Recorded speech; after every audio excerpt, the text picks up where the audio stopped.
నమస్కారం. న్యాయసేవ కార్యక్రమానికి స్వాగతం. ఇవాల్టి మన అంశం ఆస్తి హక్కులు న్యాయ సహాయం. ఈ అంశంపై సలహాలు సూచనలు అందించడానికి మనతో పాటు ఉన్నారు 17వ senior civil judge city civil court Hyderabad Ch Jitender garu, అలాగే న్యాయవాది పి రవిచరణ్ గారు. వారిచే విలువైన సలహాలు సూచనలు స్వీకరిద్దాం. జడ్జి గారు, ఆస్తులను ఎన్ని రకాలుగా విభజించవచ్చు? జనరల్గా ఆస్తులను వాటి యొక్క శారీరక స్థితులను బట్టి స్థిరాస్తి, చరాస్తి మరియు మేధో సంపత్తిగా విభజించవచ్చు. వాటి యొక్క యాజమాన్య స్థితిని బట్టి ప్రభుత్వ, ప్రైవేట్ మరియు భాగస్వామ్య ఆస్తులుగా విభజించవచ్చు. వాటి యొక్క స్వభావాన్ని బట్టి స్వార్జితము మరియు వారసత్వ ఆస్తులుగా విభజించవచ్చు. స్వార్జిత ఆస్తుల మీద ఎలాంటి హక్కులు ఉంటాయి? స్వార్జిత ఆస్తుల మీద యజమానికి తప్ప ఇంకెవ్వరికి కూడాను, వారసులకు కూడాను హక్కులు ఎలాంటివి ఉండవండి. సో ఆ యజమాని ఇచ్చినటువంటి, ఇష్టానుసారంగా ఇచ్చినటువంటి అనుభవ హక్కులు మాత్రమే ఎవరికైనా ఉంటాయి. ఓకే లాయర్ గారు, అలానే వారసత్వంగా వస్తున్న ఆస్తుల మీద ఎవరెవరికి ఎలాంటి హక్కులు ఉంటాయి? అంటే వారసత్వంకి ఇప్పుడు మనకి ఆస్తులు మనకి రెండు రకాలు ఉంటాయండి. ఒకటేమో యాన్సెస్ట్రల్ ప్రాపర్టీ అంటే 3 జనరేషన్స్కి లింక్ ఉంటుందండి. ఒకటి గ్రేట్ గ్రాండ్ ఫాదర్ ఫాదర్కి, ఆ మూడు దాన్ని 3G జనరేషన్స్ కింద మనం జనరల్గా పిలుస్తూ ఉంటాము. సో దాని ప్రకారం ఏంటంటే దాంట్లో మన వారసత్వం దాంట్లో కానివ్వండి, ఆ యాన్సెస్ట్రల్ ప్రాపర్టీ కూడా దాంట్లో మన ఉమ్మడి కుటుంబంలో ఎవరైతే మెంబర్స్ ఉంటారో వాళ్ళందరికీ సమాన హక్కులు ఉంటాయండి. ఇప్పుడు దాంట్లో ఏంటి, ఇప్పుడు ఫర్ ఎగ్జాంపుల్ నేను ఉమ్మడి కుటుంబంలో ఉన్నాను అనుకోండి, నేను సొంతంగా నాకు ఈ షేర్ ఇచ్చేసి నేను అమ్మేసుకుంటానంటే అది కుదరదు. ఒకవేళ పార్టిషన్ చేయాలనుకుంటే అందరూ కలుసుకట్టిగా అనుకుని ఇంత వాట పంచుకుంటే తప్ప దాన్ని మనం సింగిల్గా అమ్ముకోవడానికి ఉండదు. ఒకవేళ మనం అమ్మాలనుకున్నా సరే, ఒకవేళ వాళ్ళు తెలియకుండా, వేరే మెంబర్స్కి తెలియకుండా వాళ్ళు అమ్మారనుకోండి, అది చట్ట ప్రకారం చెల్లదు అనమాట. సో ఎవరితో కొనుక్కున్న వాళ్ళకి ఎటువంటి రైట్స్ కూడా రాదు. ఒకవేళ ఇట్లాంటి సిచ్యువేషన్స్ వచ్చినప్పుడు ఎవరైతే మిగతా మెంబర్స్ ఉన్నారో వాళ్ళు కోర్టుకు వెళ్ళి దానికి క్యాన్సిలేషన్ కూడా తీసుకుంటారు. సో కొనే వాళ్ళు కూడా ఏంటంటే కొనుక్కునేటప్పుడు ఇది ఒకవేళ మనకి ఈ కుటుంబ సంబంధించిన వ్యవస్థ ఉందనుకోండి, ఒక డ్యూ డిలిజెన్స్ చేసి ఇది వారసత్వంలో వచ్చిందా, ఎలా వచ్చింది, ఎంతమంది మెంబర్స్ ఉన్నారో అవన్నీ కొనుక్కొని వాళ్ళు కన్సెంట్ ఇచ్చారో లేదా అన్నీ తెలుసుకున్న తర్వాతనే కొనుక్కోవాలండి. లేదంటే మనకి చిక్కుల్లో పడతా ఉంటారు. సో వారసత్వము ఆస్తి కొనుక్కునేటప్పుడు కొంచెం డ్యూ డిలిజెన్స్ చేసుకొని కొనుక్కుంటే తర్వాత తరాలకు మనం దానికి లిటిగేషన్ ఫ్రీ ల్యాండ్ కింద మనం వాళ్ళకి మనం ట్రాన్స్ఫర్ చేయొచ్చు. ఓకే, ఒక కాల్ తీసుకుందాం అండి. విజయ నిర్మల్ గారు, నర్సాపురం నుంచి. హలో మేడం, నమస్తే మేడం. నమస్తే అమ్మా, చెప్పండి. నమస్తే అండి. సార్, మా తాతకి ఆస్తి సార్ అది. ఇదివరకు తాతకి ఇల్లు ఉండేది, అప్పుడు మేము అందరూ నివాసం ఉండేవాళ్ళు సార్. మా నాన్నగారు సిఆర్పిఎఫ్ లో జాబ్ చేసేవారు. వస్తూ వెళ్తూ ఉండేవాళ్ళం. అయితే ఇల్లు మా చిన్న అమ్మకే వాటలు పనిచేశారు సార్. పంచిన తర్వాత ఏమైందంటే ఆయన రాసేలేదు మాకు తెలిసి చాలా చిన్నపిల్లలం. అయితే మన సిఆర్పిఎఫ్ లో జాబ్ చేయడం వల్ల అప్పుడప్పుడు సెలవులకి ఇక్కడ వచ్చేవాళ్ళం సార్. అలాగైతే ఏమైందో తెలియదు సార్, మా చిన్నమ్మ గారు మా వాట కూడా ఆమె ఇల్లు కట్టేసుకున్నారు సార్.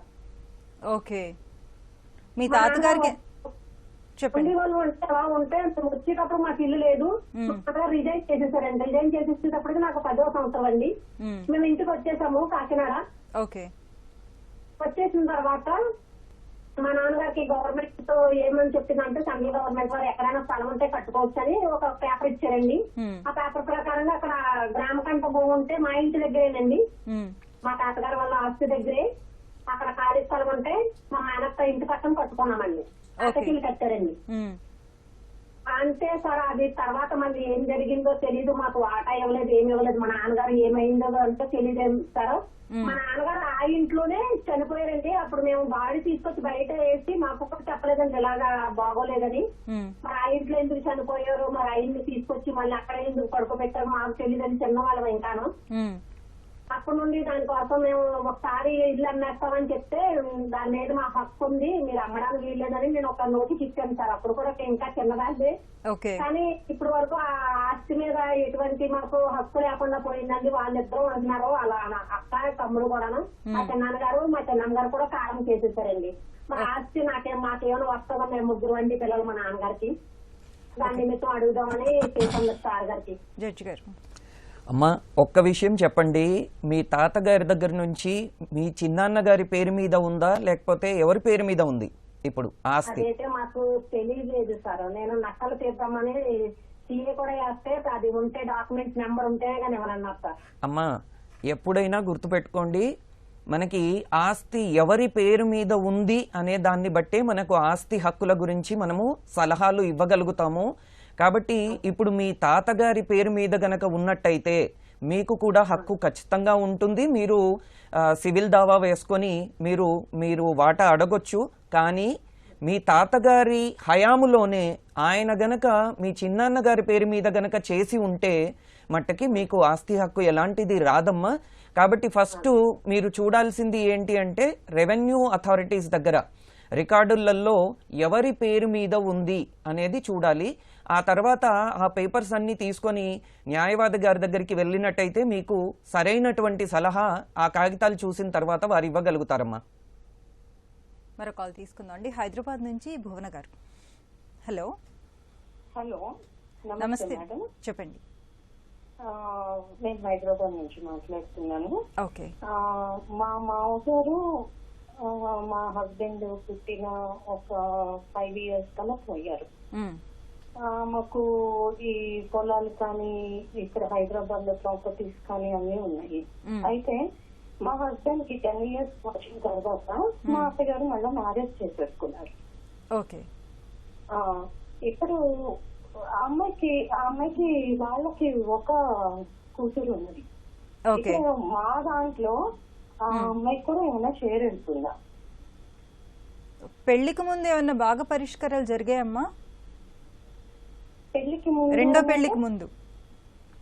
పెళ్లికి ముందు అంటే వీళ్ళు చిన్నవాళ్ళు కదండి. ఇప్పుడు మా హస్బెండ్ వాళ్ళు 9-10 ఏళ్ల వాళ్ళు, మా మరిదీను మా హస్బెండ్. ప్రాపర్టీ ఆవిడ పేరు మీద ఉందా? ప్రాపర్టీ అంటే ఆవిడ పేరు మీద ఏమీ లేదు.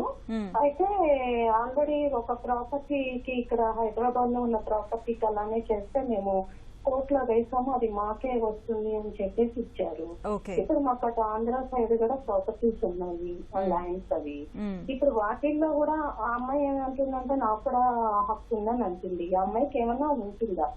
ఎందుకంటే అదంతా కూడా మా మామగారిది యాన్సెస్టర్ ప్రాపర్టీ. అర్థమైందమ్మా లాయర్ గారు. ఇప్పుడు మీకు హైదరాబాద్ ఏంటంటే అసలు తెగట్లేదు, ఎప్పటికీ కూడా తెగని సమస్య లాగా అయిపోయింది అనమాట అది. అంటే ఒకటండి, ఇప్పుడు మీకు చెప్పిన వివరాల ప్రకారం హైదరాబాద్లో మీరు ఆల్రెడీ కేసు ఫైల్ చేశారు, అది ఆల్రెడీ మీ ఫేవర్లో వచ్చింది. ఇప్పుడు చట్టం అన్ని చోట్ల ఒకేలా ఉంటుందండి. ఇప్పుడు ఆంధ్ర కానీ తెలంగాణ కానీ మీకు ల్యాండ్ రూల్స్ కానీ మన సక్సెషన్ యాక్ట్స్ కానివ్వండి, వారసత్వ చట్టాలు అంతా కూడా ఒకేలా ఉంటుంది. ఒకవేళ మీరు అన్నట్టు మన హైదరాబాద్ కోర్టులో మనకి మన ఫేవర్లో వచ్చినప్పుడు the same law will also apply in Andhra Pradesh also. So అదే కాకుండా మీకు యాన్సెస్ట్రల్ ప్రాపర్టీ వచ్చినప్పుడు 2 విషయాలు ఏంటంటే, ఇప్పుడు ఇందాక యాంకర్ అడిగినట్టు అది ప్రాపర్టీ ఇప్పుడు మీ మామగారు చనిపోయిన తర్వాత అది ఇప్పుడు మీకు ఎలా వచ్చింది, ఇప్పుడు మీకు ఎలా ట్రాన్స్ఫర్ అయ్యింది? మీకంటే మీకు ఏమైనా వీలునామా రాశారా? సో ఆయన ఎప్పుడు చనిపోయారు? ఇప్పుడు ఆయన చనిపోయి ఎన్ని సంవత్సరాలు అయింది ఇప్పుడు మామయ్య గారు? ఎప్పుడు చనిపోయారన్నారు? ఎన్నాళ్ళని చనిపోయి? మా హస్బెండ్ కే ఇప్పుడు 62-63 ఏళ్ళు ఉన్నాయండి. అంటే జనరల్ గా మీకు ప్రాపర్టీ రూల్స్ ప్రకారం ఏంటంటే, ఒకవేళ మంచి చనిపోతే మనకి 2 రకాలు. ఒకటి ఆయన వీలునామా రాస్తే వీలునామా ప్రకారం మనకి షేర్స్ ఎట్లా అవుతుంది, దాంట్లో నుంచి మనకి ట్రాన్స్ఫర్ వస్తుంది, రైట్ వస్తుంది. అది లేదు అనుకోండి, ఆ లీగలర్స్ ఎవరైతే ఉన్నారో వాళ్ళు కోర్టుకి వెళ్ళి ఒక డిక్లరేషన్ సూట్ ఫైల్ చేసుకోవాలి, సేయింగ్ దట్ మేము ఈ పలానా వాళ్ళ వారసులు అని చెప్పేసి దాంట్లో ప్రాపర్టీ డీటెయిల్స్ అన్ని పెట్టుకున్న తర్వాత వాళ్ళ డిక్లరేషన్ సూట్ ఫైల్ చేసుకుని కోర్టు అన్ని పరపరాలన్నీ వాళ్ళు ఎంక్వైరీ చేసిన తర్వాత వాళ్ళు డిక్లరేషన్ సూట్ డిగ్రీ ఇస్తారు. అది డిగ్రీ మీరు తీసుకున్నారు అనుకోండి, మీకు ఇటువంటి ఇబ్బందులు ఎక్కడ ఉండదు. అది ఆంధ్ర ప్రాపర్టీ ఎక్కడ ఆంధ్రాలో ఉండని తెలంగాణలో ఉండనియండి, మీకు ఒకవేళ డిక్లరేషన్ సూట్ వేసుకుని మేమే మా మామగారికి వారసులు అని చెప్పేసి మీరు ఒక డిగ్రీ తెచ్చుకున్నారు అనుకోండి, ఆ డిగ్రీ మీకు మీ ఫేవర్లో వచ్చినప్పుడు మీకు అది ఉపయోగపడుతుంది. అప్పుడు ఇట్లాంటి ఫ్రివిలస్ లిటిగేషన్ అంతా కూడా మీరు ఎండ్ చేయొచ్చండి. సో మీరు ఒకసారి లాయర్ని సంప్రదించి ఆ డిక్లరేషన్ ఎలా ఇవ్వాలి ఏంటి ఒకసారి మీరు ఆ పూర్వ డేట్స్ అన్ని కరెక్ట్గా చెప్తే, ఎన్ని రకాల ప్రాపర్టీస్ ఉన్నాయి అన్ని కూడా వాళ్ళకి తీసుకొస్తే మీరు ఆయన దగ్గర సలహా తీసుకుని మీరు ఆ డిక్లరేషన్ సూట్ వేసుకోవాలని మేము చెప్తున్నామండి. ఓకే జడ్జి గారు, భర్త చనిపోయిన తర్వాత ఒక మహిళ మళ్ళీ వివాహం చేసుకుంటే మొదటి చనిపోయిన భర్త తరఫు నుంచి ఆస్తులు ఏమన్నా సంక్రమిస్తాయంటారా? అమ్మ, వివాహం చేసుకోవటానికి ఎలాంటి చట్టపరమైనటువంటి రిస్ట్రిక్షన్ లేదు. అయితే రెండవ మ్యారేజ్ చేసుకున్న తర్వాత పిల్లలు గనక ఆ రెండవ మ్యారేజ్ నుంచి వచ్చినట్టయితే రెండవ మ్యారేజ్ దగ్గర నుంచి వచ్చినటువంటి ఆస్తులు మాత్రమే పిల్లలకు వస్తాయి. మొదటి భర్త దగ్గర నుంచి ఏమీ రావు. మొదటి భర్త నుంచి గనక పిల్లలు ఉన్నట్టయితే పిల్లలకు మొదటి భర్త దగ్గర నుంచి వచ్చేటటువంటి ఆస్తిలో కూడా హక్కులు ఉంటాయి. ఆవిడ ఆల్రెడీ రెండవ మ్యారేజ్ చేసుకొని వెళ్ళిపోయారు కాబట్టి అంతకన్నా ముందు ఉన్నటువంటి ఆస్తులు, ఆవిడ పేరు మీద ఉన్నటువంటి ఆస్తులు ఏవైతే ఉన్నాయో ఆవిడకే చెందుతాయి. కానీ ఆ తర్వాత మాత్రము చెల్లవు, రావు. అలాగే మొదటి భర్త పేరు, చనిపోయిన భర్త పేరు మీద ఉన్న ఆస్తులు కూడా ఈవిడకి చెందుతాయంటారా? రెండవ పెళ్లి చేసుకోవటం వల్ల ఈవిడ వేరే కుటుంబంలోకి వెళ్ళిపోయినట్టుగా అవుతుంది. కానీ మొదటి భర్త నుంచి వచ్చినటువంటి పిల్లలకు మాత్రము ఆస్తి హక్కులు ఉంటాయి. ఓకే, మరో కాల్ తీసుకున్నాండి. హైదరాబాద్ నుంచి హైమావతి గారు. హలో, నమస్తే అమ్మా, చెప్పండి. నమస్కారం సార్. చెప్పమ్మా. సార్, మాది మా ఫాదర్ చనిపోయి 2006 లో చనిపోయాడు. తర్వాత నెక్స్ట్ మా బ్రదర్ కూడా చనిపోయాడు. మా ఉండేది ఒక అన్న, మేము నలుగురు మా చెల్లి అన్నము. ఓకే. అయితేను మా అన్న 1 year కింద చనిపోయాడు. మొన్న జస్ట్ 2000 చనిపోయాడు. అయితేను మా అమ్మ పేరు మీద నాకు ఏం చేశాడంటే ఆయన కొట్టి తీసుకెళ్లి వాళ్ళ భార్య పేరు మీద అన్న పేరు మీద ట్రాన్స్ఫర్ చేయించుకున్నాడు. చేయించుకున్న 1 year చనిపోయాడు. తర్వాత ఏమైందంటే ఇప్పుడు ఆమె పేరు మీద ఉన్న ఆస్తి మళ్ళీ మా అన్న చనిపోయిన ఎంబటే పోయి ఆమె ఏం చేసుకుంది, రిజిస్ట్రేషన్ మళ్ళీ ఆమె పేరు మీద చేయించుకుంది. ఆమెకు పిల్లలు లేరు. ఇంకా ఇప్పుడు మేము నలుగురు ఆడపిల్లలము. మాకు ఇప్పటి వరకు ఎవరికి పెళ్లిళ్ళు అందరికి అయినాయి. అయితేనూ ఇప్పుడు మాకు ఆస్తి ఎట్లా చెందాలి ఏంటి సార్? ఇప్పుడు మీ అమ్మగారికి ఆస్తి ఎక్కడి నుంచి వచ్చిందమ్మా? మా తాతగారి నుంచి వచ్చింది. మా నాన్న వాళ్ళ తాతగారు అంటే మీ అమ్మగారి నాన్నగారా? మా నాన్న వాళ్ళ నాన్న వాళ్ళ నాన్న. ఓకే. మా తాత అంటే ఆవిడ పుట్టింటి తరఫు నుంచి రాలేదు, అంతే కదమ్మా? పుట్టింటి తరఫు నుంచి ఏం రాలేదు. ఓన్లీ మా నాన్నగారు నాన్న. ఓకే, లాయర్ గారు. మా తాతలాస్తి నాయనకు వచ్చింది. నాయన నుంచి మా అన్నకు ఆల్రెడీ 4 ఎకరాలు చేస్తే ఆయన భూమి అమ్మేసుకున్నాడు. 25 ఎకరాలు మాది అమ్మేసుకున్నాడు. మళ్ళీ మా దాంట్లోవి మా నాన్న పేరు మీద ఉన్నవి మా అమ్మ పేరు మీదకి మారితే ఆ పేరు మీదవి ఇందులోకి వాళ్ళ భార్య పేరు మీద ఆయన పేరు మీద చేసుకున్నాడు. ఆయన చనిపోయిండు. ఇప్పుడు వాళ్ళ భార్య ఏం చేసింది, మళ్ళీ ఎంబటే పోయి సంతకాలు అన్ని పెట్టేసుకొని ఆమంతకు ఆమెనే లీగల్ ఎయిర్ లేకుండా డైరెక్ట్ ఆమె పేరు మీద చేసేసుకుంది. ఇప్పుడు మేము నలుగురు ఆడపిల్లలం రోడ్డు మీద పడినాం. ఎలా చేయాలి సార్ ఇప్పుడు ఇది? ఒకటండి, ఇప్పుడు మీ నాన్నగారి ఆస్తి, మీ నాన్నగారికి వచ్చిన ఆస్తి అన్నారు, అది మీ నాన్నగారి నుంచి మీ అమ్మగారికి ఎట్లా ట్రాన్స్ఫర్ అయిందండి? అదేమన్నా అంటే రిజిస్ట్రేషన్ చేశారా లేకపోతే ఎలా చేశారు అన్న వివరాలు చెప్పగలుగుతారా? ఆయన ఉన్నప్పుడు చేసింది కొంత. అరే ఎలా చేశారండి?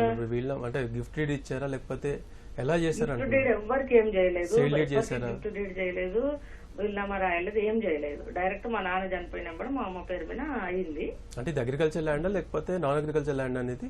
Agriculture land sir. సో మీరు అనేది ఏంటంటే 80 ఎకరాల నుంచి మొత్తానికి 25 ఎకరాలు మా అన్న అమ్ముకున్నాడు. మా పాలేరు సగం అటు ఇటు సగం చేసిండు. ఇప్పుడు మాకు 15 ఎకరాలు ఉంది. ఆ 15 ఎకరాలలో మాకు అందరికి రావాలని అనుకుంటున్నాము. సో మీ వివరాల ప్రకారము మన గవర్నమెంట్ ఇది నాన్ అగ్రికల్చర్ ల్యాండ్ కాదు, అగ్రికల్చర్ ల్యాండే. దీన్ని మన రెవెన్యూ రికార్డ్స్ లో ముటేట్ చేసుకుని అమ్మగారి పేరు మీద ట్రాన్స్ఫర్ చేశారు.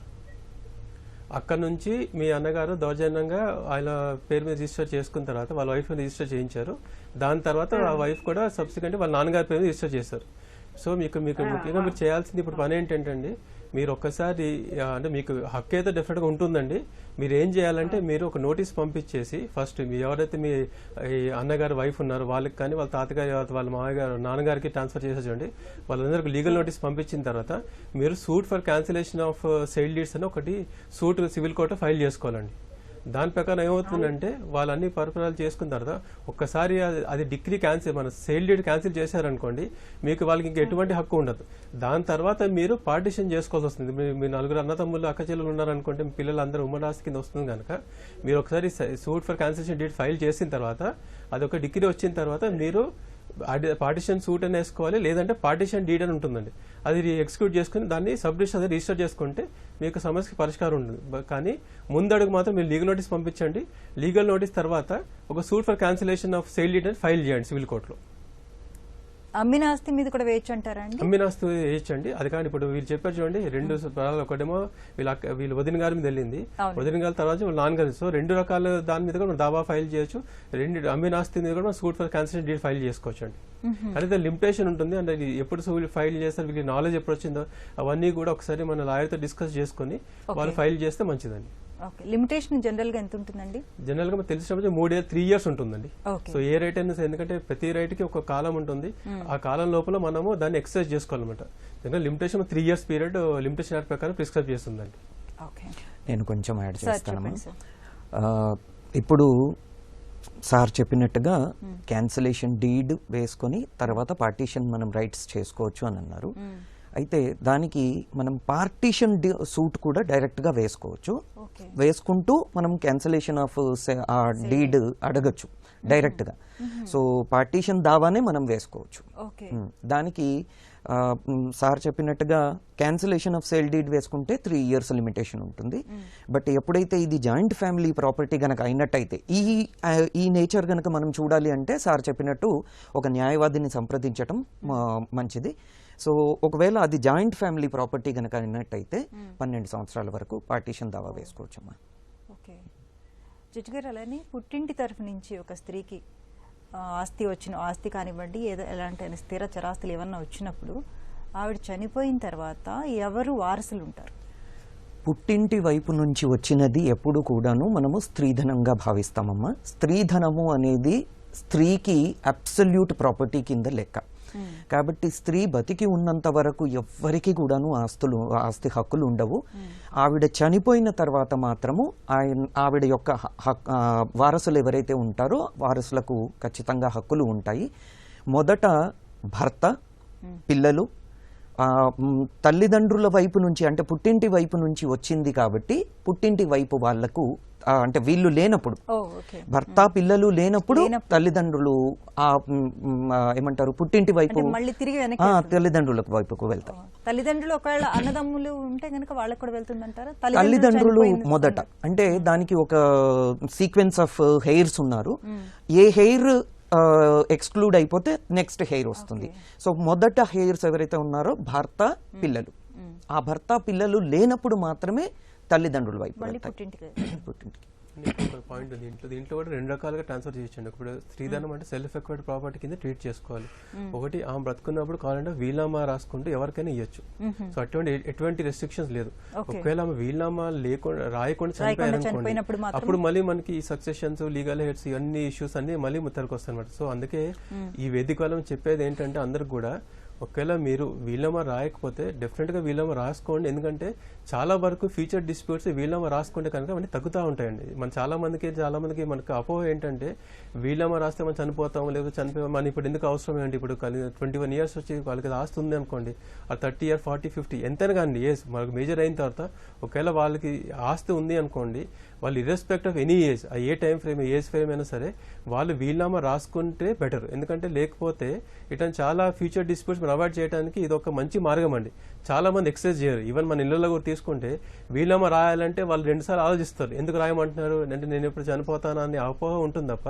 సో నేను అందరికీ ఈ వేదిక ద్వారా చెప్పాల్సి అనుకుంది ఏంటంటే మీరు మనకి వీలునామాకి డెత్తో సంబంధం లేదండి. మీరు వీలునామా రాస్తే ఈ ఫ్యూచర్లో డిస్ప్యూట్స్ తగ్గ మన వంతు మనం అంటే సహాయం చేస్తాం మన లీగల్ హెయిర్స్ అందరూ కూడా. సో కంపల్సరీ వీలునామా రాయండి. అది చాలా సింపుల్ ప్రాసెస్ కూడా. మీరు రిజిస్ట్రేషన్ కూడా అవసరం లేదు. మీరు తెల్ల కాగితం మీద రాసుకొని 2 విట్నెస్ ఉంటే చాలు వీలునామా రాయడానికి. అది పెద్ద ప్రాసెస్ కూడా కాదండి. మరో కాల్ తీసుకుందాం అండి. నరేష్ గారు హైదరాబాద్ నుంచి. హలో, నమస్తే మేడం. నమస్తే అండి, చెప్పండి. బేసిక్ గా మా ఫాదర్ వాళ్ళు 4 అన్నదమ్ములు. ఓకే. వాళ్ళలో 30 years బ్యాక్ విడిపోయారు, ఎవరిదో వాళ్ళు సపరేట్ చేసుకుంటారు. ఓకే. మా పెద్దనాన్న ఆయనకి 2 marriages అండి. ఓకే. ఫస్ట్ ఆవిడకి హాఫ్ ఆఫ్ మన ఆయనకి వచ్చిన వాటాలో హాఫ్ ఇచ్చేసారు. ఉన్న హాఫ్ ఆయన అమ్మేశారు. అమ్మేసి కొద్దిగా మాకు ఇచ్చారు. మరి అంటే మాకు ఇవ్వడం అంటే మేము కొనుక్కున్నాం కొద్దిగా, అంటే 1 ఎకరం అట్లా. ఓకే. అయిన తర్వాత ఏమైందంటే ఇప్పుడు 30 years రీసెంట్ గా వచ్చి నాకేం ఆస్తి ఏమి ఇవ్వలేదు, దీంట్లో ఇది లేదని చెప్పి కోర్టులో బిల్ వేసి మాకు నోటీస్ పంపించడం చేశారు. గ్రీవెన్స్ లో కూడా ఒక నోటీస్ వేయడం చేశారు. దీనికి ఏం చేయమంటారు మేడం? జడ్జి గారు, మీకు పెద్దనాన్న గారు రాతపూర్వకంగా ఇచ్చారా లేకపోతే ఎలా ఇచ్చారండి? రాతపూర్వకంగా ఇచ్చారు సార్. రిజిస్టర్డ్ డాక్యుమెంట్ ఏదైనా ఉందా? ఉంది సార్.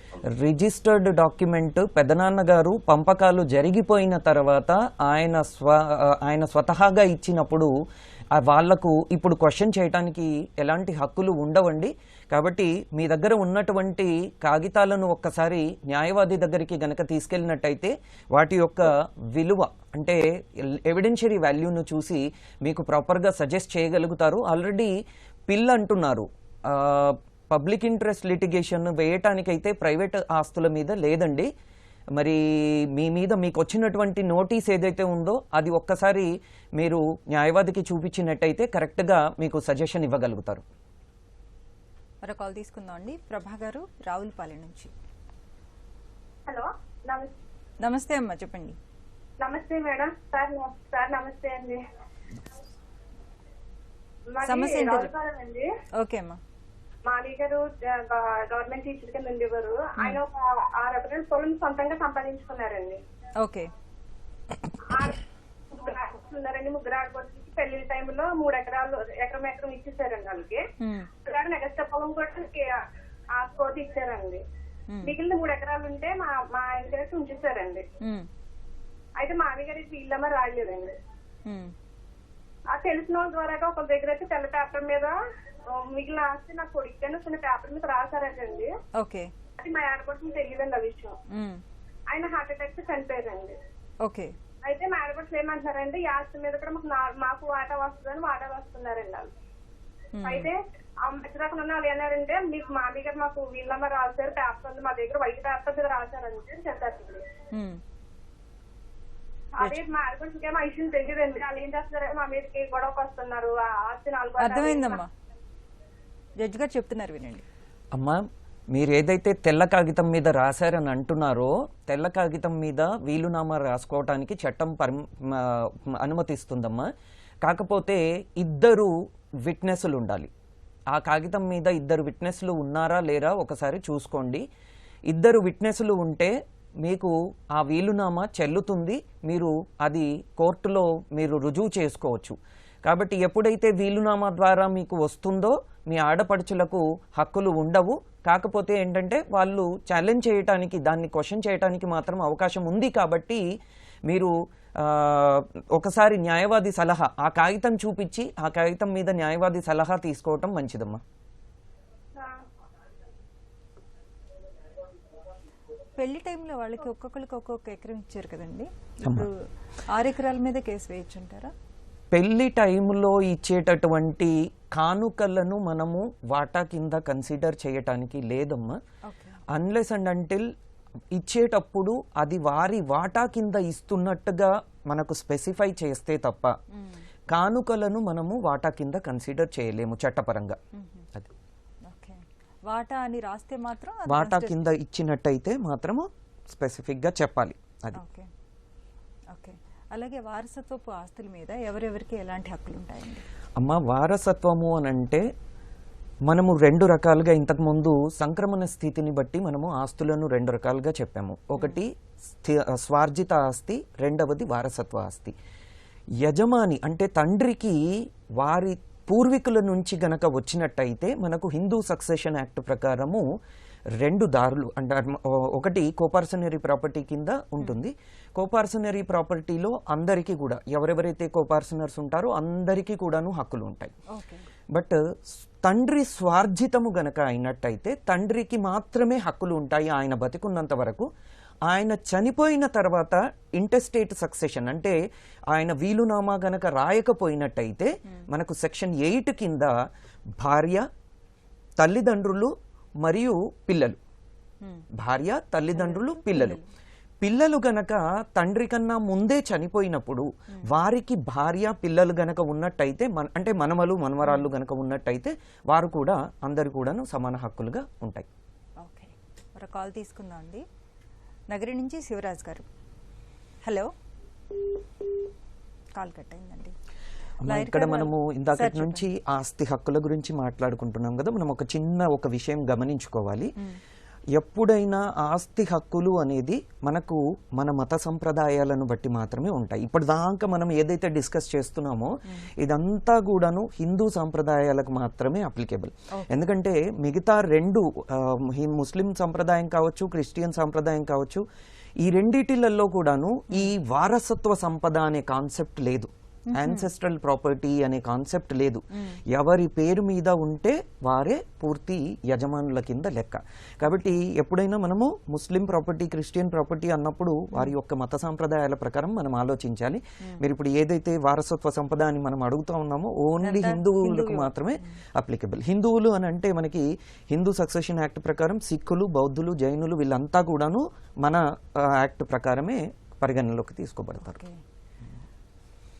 లాయర్ గారు, అలానే ఇప్పుడు ఆడపిల్లలకు కూడా సమాన వాటా అంటున్నారు కదండి, అంటే కొడుకులతో పాటు కూతుర్లకి సమాన వాటా, అలానే అంటే పెళ్లి కాకముందు ఇప్పుడు కట్నాల రూపంలో ఇచ్చింది కాకుండా మళ్ళీ వాటా కూడా వస్తుందంటారా? అవునండి, ఇందాక జడ్జి గారు చెప్పినట్టు మనకి పెళ్ళి అయినప్పుడు మనకు వచ్చేది దాన్ని మనం కట్న వారసత్వం కింద వచ్చిన ఆస్తిగా తీసుకోవాలి. ఎందుకంటే అది లవ్ అండ్ ఎఫెక్షన్ బేసిస్లో మనకి పేరెంట్స్ మన పిల్లలకి ఇస్తున్నారు అనమాట. సో దీనికి చాలా డిఫరెన్స్ ఉంది. ఇప్పుడు ఫర్ ఎగ్జాంపుల్ మీరు అన్నారు, ఇందాక క్వశ్చన్ అడిగారు జడ్జి గారిని, ఇప్పుడు మనకు పెళ్లి అయినప్పుడు మనకి కట్నం మీద ఇచ్చినప్పుడు దాన్ని ప్రాపర్టీ కింద తీసుకోవడానికి పని లేదండి ఎక్కడ కూడా. సో చట్టంలో కూడా దానికి ఎటువంటి రికగ్నిషన్ లేదు. ఒకవేళ వాళ్ళకి అప్పుడు ఇచ్చినా సరే ఇన్ కేసు వాళ్ళకి ఇంకా చాలా ఆస్తి ఉందనుకోండి, మనకి ఆడపిల్లలు కూడా వాళ్ళకి రైట్ ఉంది, ఎందుకంటే చట్టంలోనే రైట్ ప్రొవైడ్ చేశారు. సో రెస్ట్రిక్షన్స్ ఏం లేవు. కొంతమంది ఏం చేస్తారంటే ఎక్సెప్షన్స్ ఇస్తారు, ఇది స్త్రీధనంగా ఇచ్చేస్తే ఇంకెక్కడ లేదని చెప్పి. అదేదైనా ఫ్యామిలీ అరేంజ్మెంట్ రాసి కానీ ఏదైనా రాతపూర్వకంగా ఇచ్చిన తర్వాత వాళ్ళు ఏదో రిజిస్టర్ చేసుకుని ఏదైతే మీకు ఆల్రెడీ పెళ్ళప్పుడు ఇంత ఇచ్చేసాం కనుక నీకు ఫ్యూచర్లో ఇంకేమి దలుచుకోలేదమ్మా అంటే వాళ్ళు ఒప్పుకున్నారనుకోండి, అప్పుడు వాళ్ళకి ఇంకా రైట్ క్లెయిమ్ చేసుకోవడానికి వీలు ఉండదు. ఒకవేళ అట్లాంటి ఏమీ లేదు, పెళ్లిలో ఓన్లీ మన out of love and affection ఇచ్చారని చెప్పారనుకోండి, దాని తర్వాత వాళ్ళు ఎవరిని ఆపలేరు. వాళ్ళు they can also file claim also. ఇప్పుడు మనకు జనరల్ గా మన మ్యారేజ్ సాంప్రదాయం ఏంటంటే ఇప్పటిదాకా వచ్చే ఎట్లా ఉందంటే, మనం ఇంతకుముందు ఏం చెప్పాలి, కూతురుకైనా అల్లుడికైనా సరే మేము పెళ్లి కింద ఇచ్చేస్తామంటే మిగతా ఆస్తి అంతా మనకి మా పిల్లలు కానీ మా మనలు కానీ ఇస్తాం అనుకుంటున్నాము అని ముందే తెలియజేస్తారు. తెలియజేసిన తర్వాత వాళ్ళు ఒప్పుకున్నప్పుడు వాళ్ళు మళ్ళీ అట్లాంటి సిచ్యువేషన్స్ లో వాళ్ళు మళ్ళీ క్వశ్చన్ చేయడం ఉండదు. ఒకవేళ ఓన్లీ మేము ఈ పెళ్లి కోసం ఇస్తున్నాం అని చెప్పారనుకోండి, ఈ తర్వాత ప్రాపర్టీ అంతా కూడా ఏమీ పెద్ద డిసైడ్ అవ్వలేదు అనుకోండి, డెఫినెట్ గా ఆడపిల్లకి రైట్ ఉంటుందండి. ఆ రైట్ ఎవరు కూడా రేపు పొద్దున కట్టెలు చేయడానికి వీలు లేదు. మరో కాల్ తీసుకుందాం అండి. నిజామాబాద్ నుంచి శ్రీహరి గారు. హలో. నమస్కారం మేడం. నమస్తే అండి, చెప్పండి మేడం. మా నాన్న 2000 నిజామాబాద్ లో ఒక ఇల్లు ఉన్నది మేడం. ఒక ఇల్లు అది కొంతమంది దగ్గర కుదబెట్టింది మేడం. మా నాన్న ఒక గవర్నమెంట్ అటెండర్ ఉండే. ఓకే. అయితే ఒక దగ్గర కుదబెట్టిండు, అంటే వాళ్ళకు రైన్ రిజిస్ట్రేషన్ చేసి ఇచ్చేసాడు. అయితే మా డాడీ 2007లో నాకు చెప్పాడు, అంటే మేము బయట కిరాయికి రెండుకుంటున్నాము. అంటే మా డాడీ అదే ఇంట్లో ఉంటుండే. ఇంకా గొడవకు వస్తే నేను ఒక రోజు పక్క వాళ్ళు చెప్తే నేను వెళ్ళాను. ఎందుకోసం మా డాడీ మీరు గొడవకి వెళ్తున్నారు ఏం కథ అంటే, మీ డాడీ నా డబ్బులు తీసుకున్నాడు, డబ్బులు వాడతారు రెడీ చేస్తాడు అంటే, అందులోనే కొంచెం మనసు సంభవం అంటే నేను డాడీ బాధపడకుండా అది అని చెప్పాను. చెప్పి ఎట్లా చేసి కడదాం. ఇప్పుడు సమస్య ఏంటండి? అయితే కట్టాను మేడం డబ్బులు కట్టి ఇడిపించాను. ఇల్లు ఇడిపించిన తర్వాత అతను రైన్ క్యాన్సిల్ చేసిండు. రైన్ క్యాన్సిల్ చేసిన తర్వాత నేనేం చేశాను, ఒక 2 సంవత్సరాల తర్వాత 2023లో అయితే మా అమ్మమ్మ రిజిస్ట్రేషన్ చేయించి ఎవరు నొప్పది నామినీ పెట్టమ్మా అని పెట్టాను గిఫ్ట్ కింద. అంటే మాకు వద్దు, కొడుకుల పేరు మనముండ పేరు గిఫ్ట్ కింద పెట్టండి వదలన్న అని పెట్టమన్నాను. అయితే అందులో ఒక రాకేష్ అనే బాబా, అంటే నా కొడుకే మేడం, అతనికి డబ్బులు కట్టినా అయితే అన్ని చేసిన కాబట్టి నేను మా అమ్మ గిఫ్ట్ కింద రిజిస్ట్రేషన్ చేయించింది. ఆ డబ్బులు కూడా రిజిస్ట్రేషన్ కూడా నేనే కట్టాను. అయితే కట్టిన తర్వాత రిజిస్ట్రేషన్ చేస్తే ఆ ఇల్లు మొత్తం కూలిపోయిన, అయితే ఇల్లు మొత్తం మళ్ళా దానికి 8 లక్షలు ఖర్చు పెట్టి ఇప్పుడు సమస్య ఏంటండి? ఇల్లు మొత్తం చేయించాను మేడం. మొత్తం చేయించి కూడా నేను మళ్ళా బయటనే కిరాయించుకుంటున్నాను మేడం. నేను నేను అన్నాను అమ్మ ఇది అందరి కోసం కదా, ఇది నువ్వు ఎవరు వాడితే వాళ్ళకు అంటే ఈ రోజు నా కూతురికి డబ్బులు ఇవ్వాలంటే అంతకు ముందే నేనేం చేసిన ఇల్లు రిజిస్ట్రేషన్ కాక ముందుకి ఏం చేశాను. ఏమండి మీరు క్లుప్తంగా చెప్పాలి. అదే మేడం అంతకు ముందుకి మా అక్క ఎక్కువ. సో ఇందులో వాళ్ళకి మీ సిస్టర్ కి వీళ్ళకి వాటా ఉంటుందా లేదా అని అడుగుతున్నారు అంతే కదా? ఓకే అర్థమైందండి జడ్జి గారు. మీరు కట్టిన ఏదైతే డబ్బులు ఉందో మీకు ఇప్పుడు మీ నాన్నగారి ఆస్తి కాబట్టి మీ సిస్టర్స్కి కూడా ఖచ్చితంగా హక్కు ఉంటుంది. కాకపోతే మీరు డబ్బులు ఏదైతే నేను కట్టాను అని అంటున్నారో ఆ డబ్బుల వరకు మీరు వాపస్ అంటే పంపకాల కన్నా ముందే వాపస్ తీసుకొని మీరు ఆ పంపకాలు చేసుకోవచ్చు. అయితే మీ దగ్గర కాగితాలు ఏవైతే ఉన్నాయో ఆ కాగితాలను ముందుగా ఒకసారి న్యాయవాదిని సంప్రదిస్తే వారు ఆ కాగితాలను చూసి సరైన సలహా ఇవ్వగలుగుతారండి. థ్యాంక్ యూ సో మచ్ అండి. ఇప్పటి వరకు మనం ఆస్తి హక్కులు న్యాయ సహాయం అంశంపై సలహాలు సూచనలు స్వీకరించాం. వచ్చే శనివారం 9:30 న్యాయ సేవా కార్యక్రమంలో మళ్ళీ కలుసుకుందాం. అంతవరకు సెలవు. నమస్కారం.